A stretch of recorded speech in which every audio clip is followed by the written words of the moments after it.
maybe my math is bad, and maybe I shouldn't put two and two together, but the impression I've gotten just from hearing the answer to my question about pensions and Gary's question about the city manager is that if you were to get rid of the city manager, police and fire morale would go up, and maybe they'd be willing to give up something on the pensions and bring some of those costs into control. Is that possibly? Possibly. Mm-hmm. I don't know for sure, okay. But I know morale would be raised. Mm-hmm. And I also know that independent of the police and fire morale, there is enough evidence, I believe, of Gretsas' inabilities as city manager to justify his removal and the removal of the assistant city managers. And what is that? What evidence is that? What I said earlier, he has not provided an aura of customer service. He's not controlled the budget, and these are things that are outside the scope of police and fire. The other thing, he's brought his friends from White Plains, and I think they have just gummed up the works. You have department heads to run departments. You don't bring in assistant city managers that then oversee the department heads. Why do you have department heads? You put them in, they're responsible for managing their departments, they're responsible for making decisions within the budgetary confines that they've been approved upon.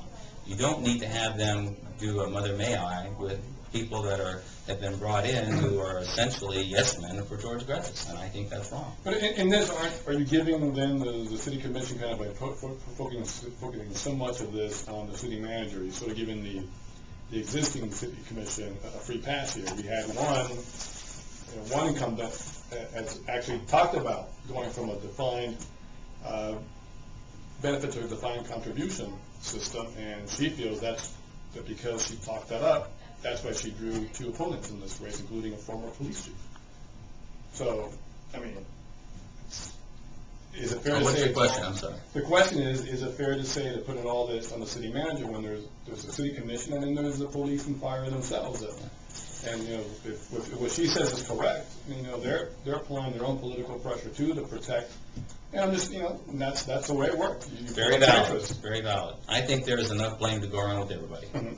I think the mayor and commission to date have not exercised their responsibilities as mayor and commissioner. They've allowed the city manager to set his own agenda, and I think they are as much to blame as the city manager.